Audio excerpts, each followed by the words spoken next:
born in Morocco, and my mother moved to the Netherlands to raise me there for a better future. And I lived my life between Morocco and the Netherlands, like 2 years in the Netherlands, 2 years Morocco.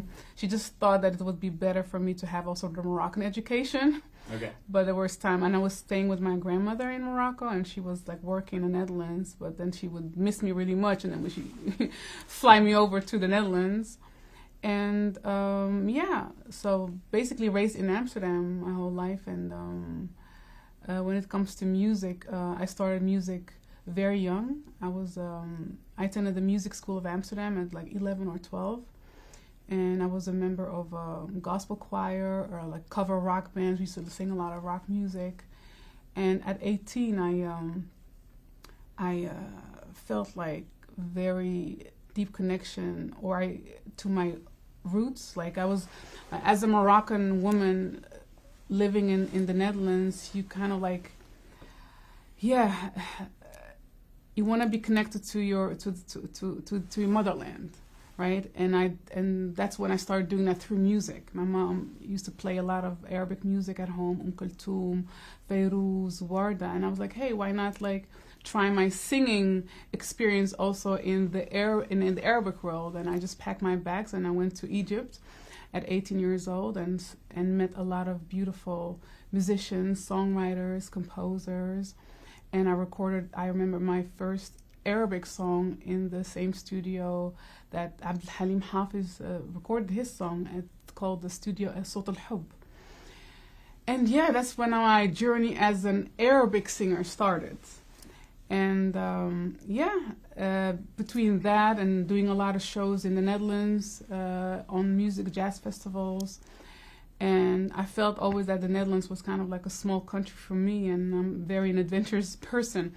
So I took my bags again, packed my bags, and went to Turkey for a few years. And through Turkey, when I was living in Istanbul, I moved a lot around Lebanon, Morocco, Europe, and had a lot of gigs and shows there. So that's kind of my geographic kind of like background in 5 minutes. My mother always spoke Arabic to me at home. But I was not familiar with all the different Arabic dialect, like the Syrian dialect and Egyptian dialect. So when I packed my bags and went to Egypt, I kind of like stuck with the Moroccan dialect. And it seemed, well, it is, that people outside Morocco who speak Arabic don't understand the Moroccan dialect because it's very harsh for them. Mm-hmm. And I wasn't able to articulate myself in Arabic in different Arabic dialects. So I started listening to a lot of TV talk shows in different dialects, or watch a lot of Egyptian movies, or Syrian movies, and that's how I kind of like were able to master the Arabic dialects and into my music. I find that the Arabic language, when I sing in Arabic, Arabic language is a bit more poetic.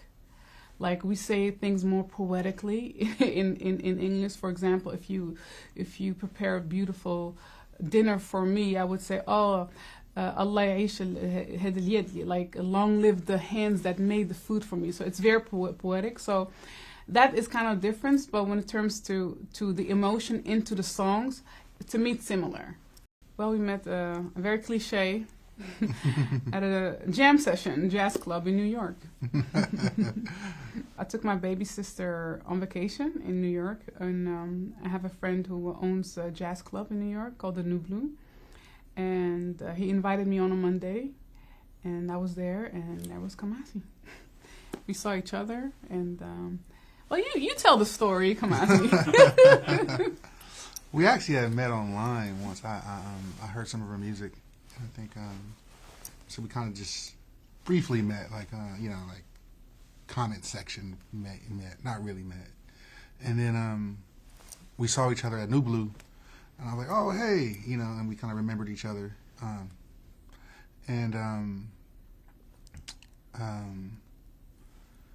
We ended up going to Zinc Bar or something like that. So we just had like a very classic jazz New York,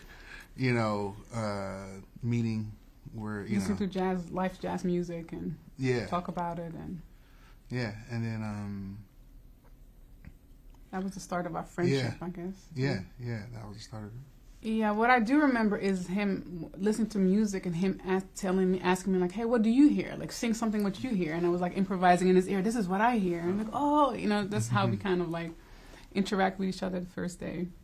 I was living in Istanbul, but when I got pregnant and the start of pandemic, we kind of like chose to have the baby in Amsterdam because my mother lived in Amsterdam. Right. And then he came to visit me in Amsterdam. We rented out this Airbnb apartment. We went through she was showing me all her Egyptian movies. I was showing her all the, different types of movies, into my nerdy stuff. We watched the whole Star Trek series, like every episode, literally.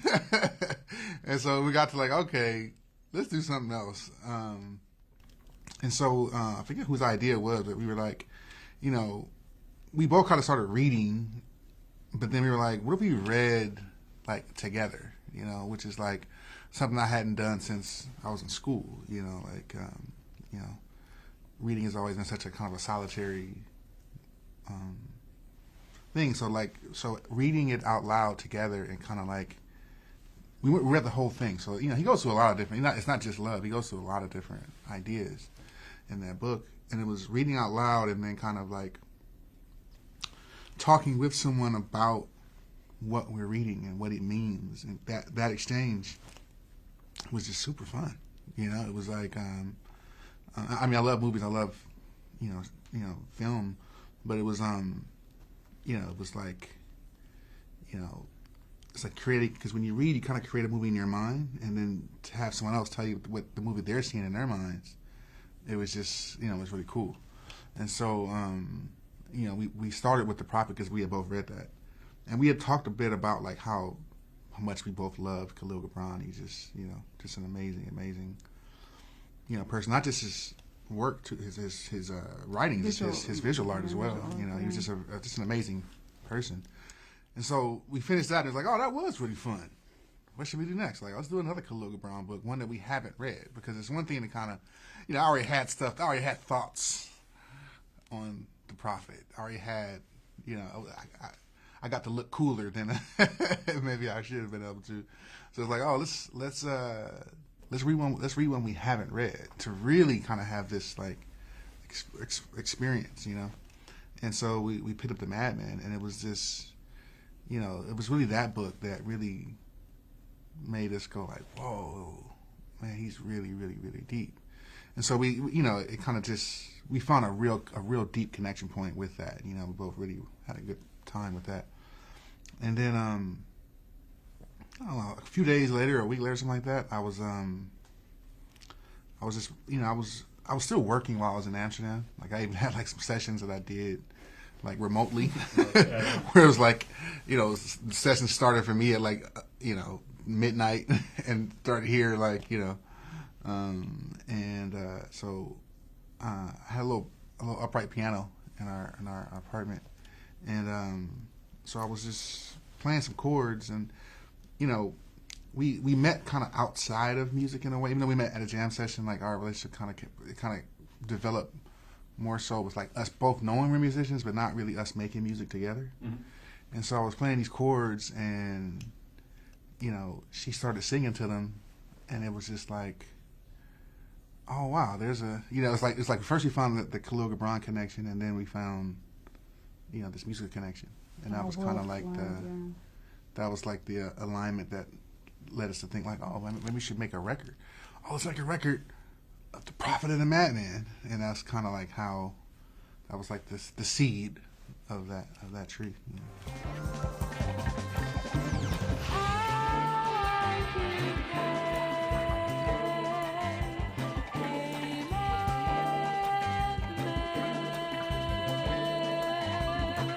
We started just kind of going through the different, because it's like a series of poems basically. So you select them. So we started going through the poems and like,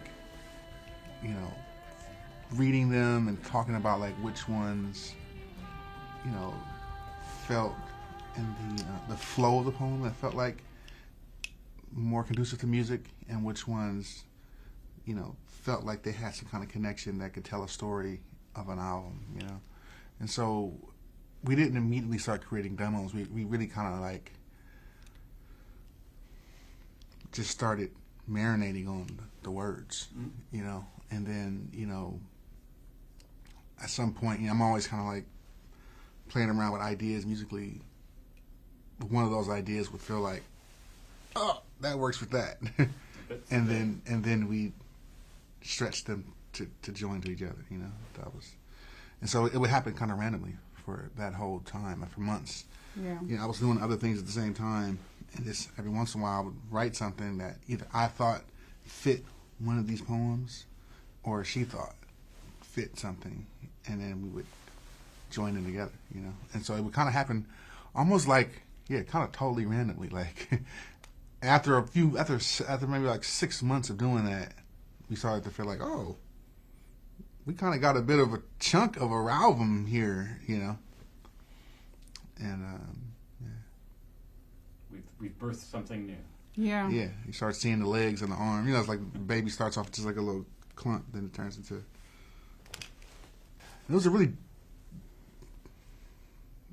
uneasy time for musicians, I think, that, you know, and because I'm not one to like complain, but you know, it's definitely like, you know, we didn't have it harder than everyone else, but it was like, you know, you turn the TV on and there was a discussion on when other things were going to start back.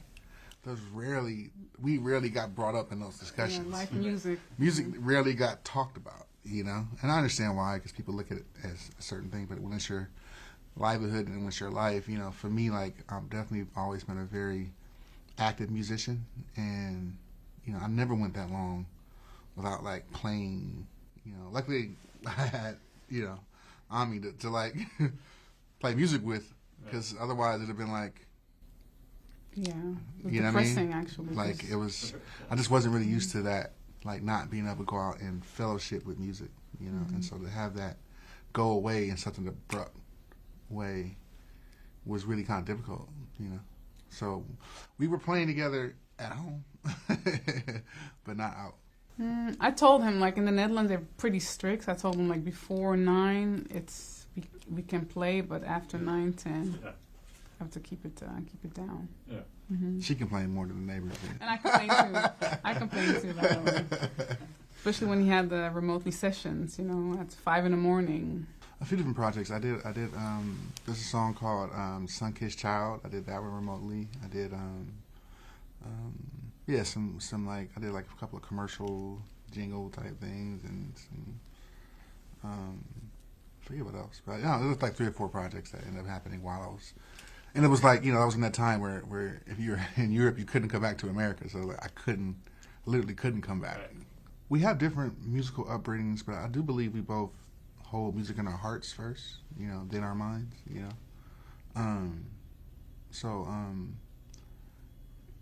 You know, that aspect of the spirituality of music is something that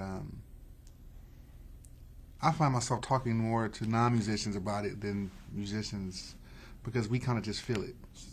It's like already there. It's almost like it. To me, music is a spiritual practice. So it's like the idea of spiritual music is kind of like it goes without saying. Well, yes, I agree. You know what I with mean? that. Yeah. So it's like it's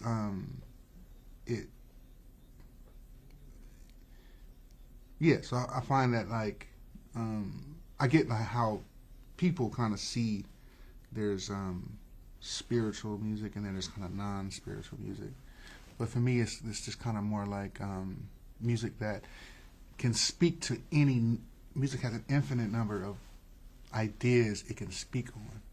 But the practice, the creation of music, like why human beings make music and why we all connect to it, is spiritual, you know? And so we can use that to. Your spirit is also part of your body, so your spirit can speak on donuts, but it's still your spirit speaking on donuts, you know what I mean? Gnawa music is extremely present in the Moroccan culture, but definitely in the Moroccan streets, you know. And Gnawa music is a tradition to do it maybe at least once a year for every Moroccan household, to go in a trance and kind of like a calling to our ancestors, you know, and connecting to our ancestors. So for me, it's very natural to, I understand it. For someone else, is like a new kind of like experience with music, is to go into a trance. And I thought for this album that it would be important also to represent my background in that aspect, and to have like a kind of like tribute or to Gnawa music. Mm-hmm. And I let Kamasi listen to a few music artists that play Gnawa, and he kind of like fell in love with it. Like, yeah, we have to do something with that. And it became the Gnawa song. But when I wrote the song, I wrote it really. I wrote it with the spirit of my mother, the journey that she had going from Morocco, leaving all her family behind as a very young child, and that is. So I was trying to connect to her journey through the Gnawa music, and it's a tribute to Morocco. It's a tribute definitely to my mother, to all the immigrants, that to leave your home behind and to search for a new life. It definitely can take out of you as a person, Especially if the reasoning you're leaving your home country, it's for economical reasons, not artistic. For example, for me, like I travel the world, but it's an artistic reason why I travel the world. So I don't really have that kind of experience that my mom had. But so it really meant a lot to me to write a song as a tribute to my mom's journey. Even though I'm definitely like. I've lived my whole life in Los Angeles. I spent so much of it traveling as a like touring musician that, it's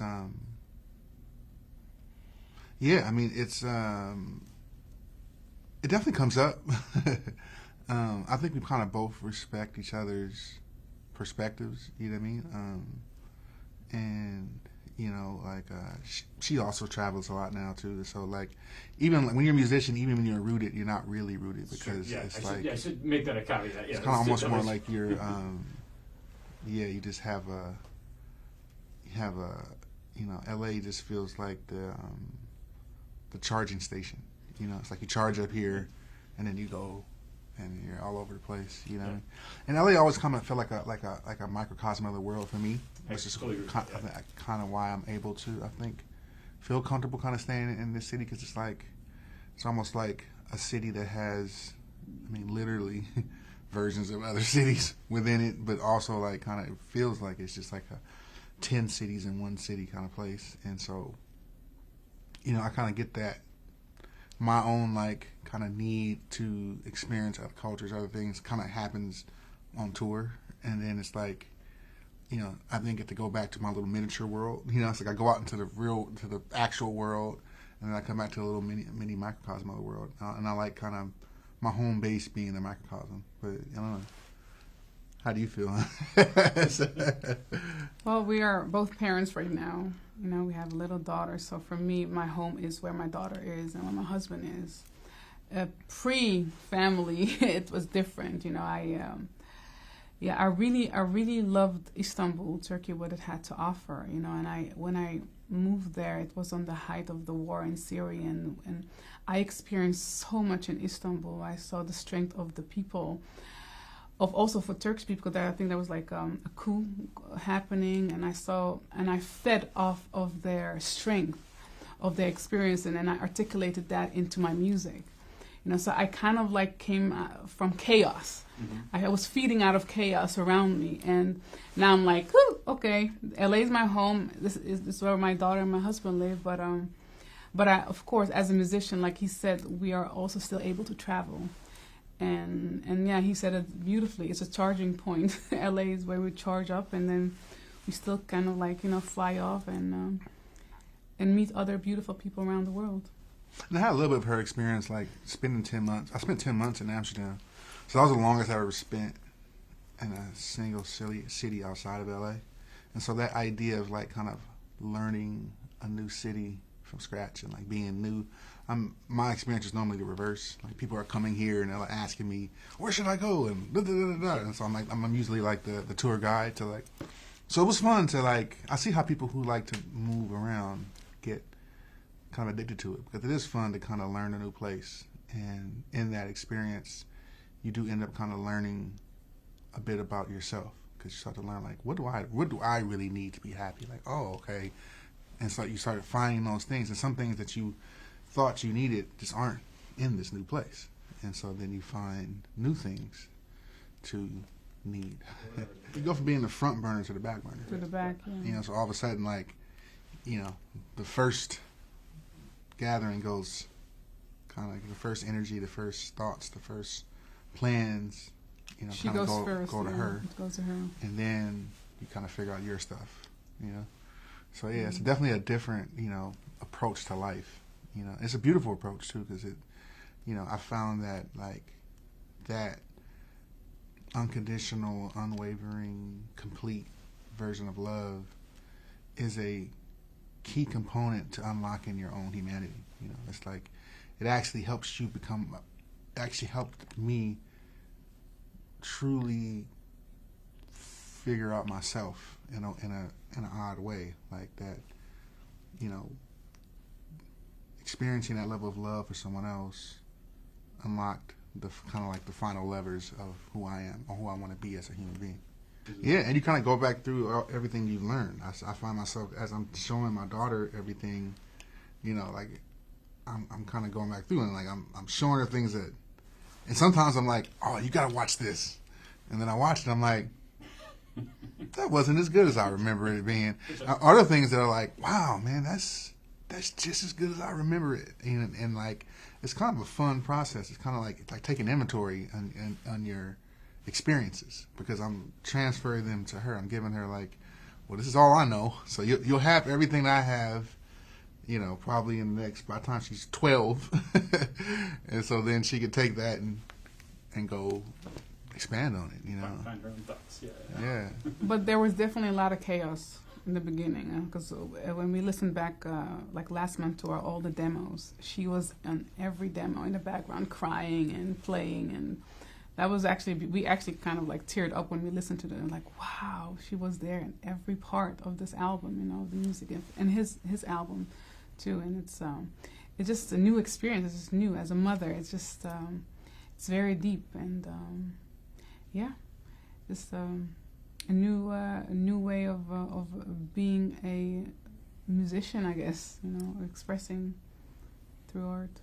To me, I feel at home, I feel like I have a say, but in the music, definitely when he was a producer of the album, I was kind of like giving that respect. I had to like separate the husband and the producer, right? It was a little bit difficult for me, but it you know, I felt that like I had to do that in order for us to collaborate, to be collaborators on the album.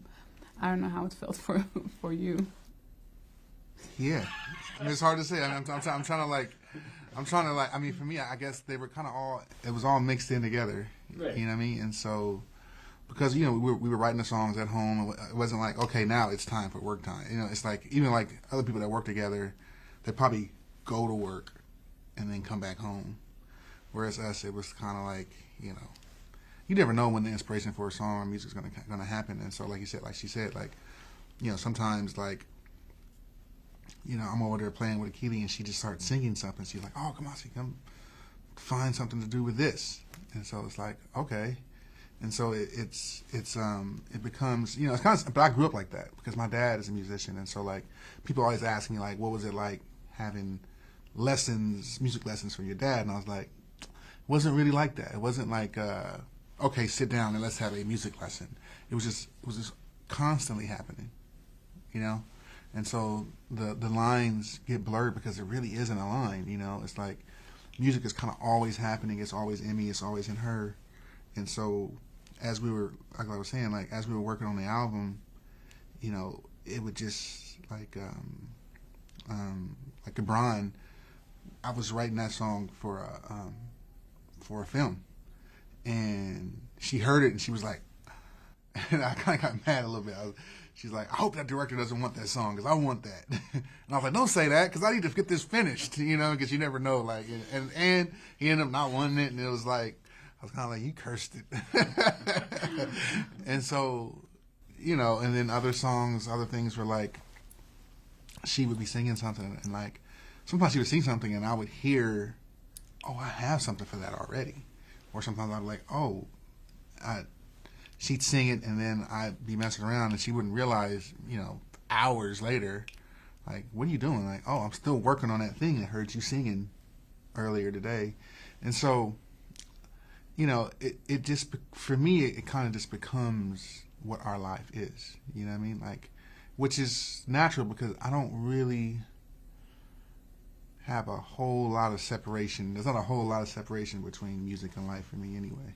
It's they kind of really are, they're pretty tangled up. Yeah. You know what I mean? Like, it's hard for me to say, like, this is where music ends and this is where life begins for me. It's just like they're really overlapped. All my friends, most of my friends are musicians who are musicians that I make music with. Most, me and my daughter, our favorite thing is to sit around listening to records. Like, we sit around listening to records, watching, live concerts and things like that. So for me, it's they're pretty entangled, So I can't really say that I was able to compartmentalize, Ami the wife, mother, from Ami the artist. You know what I mean? They're kind of intertwined. But I see how the rest of the world doesn't see it that way.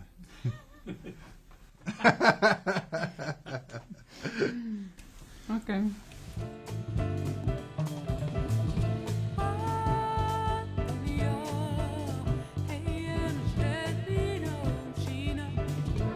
I just released the album, so there's a lot of touring has to happen first, before we even start thinking about the next one.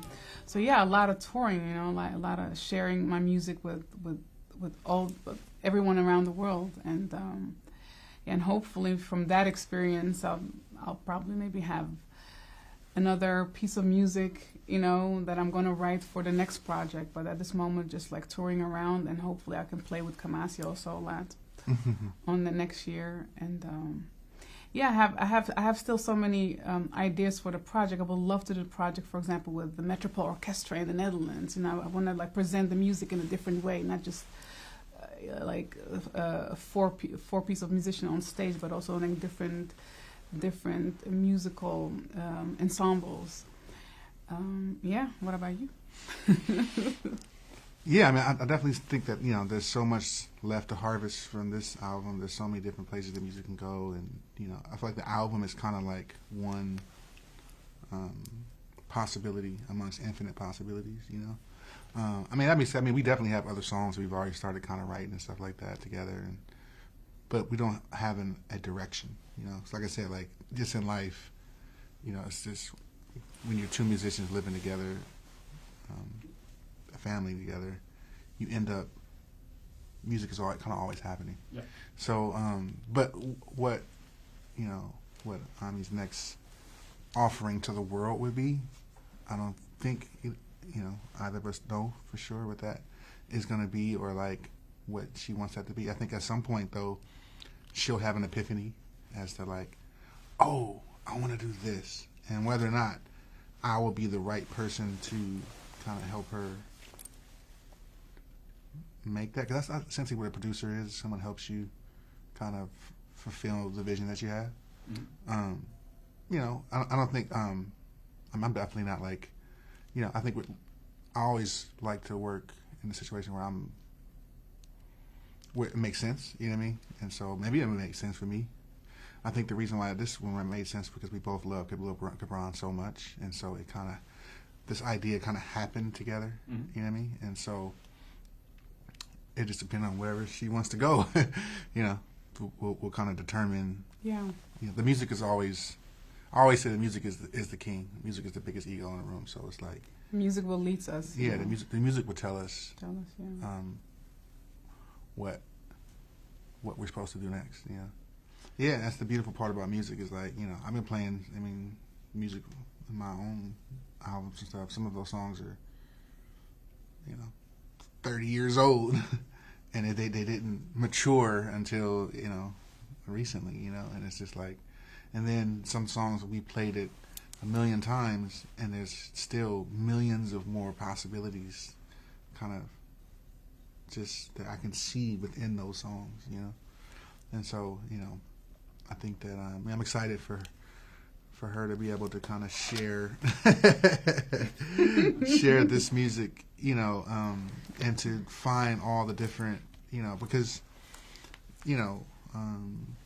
she has so many influences and there's so many directions that music can go in, and as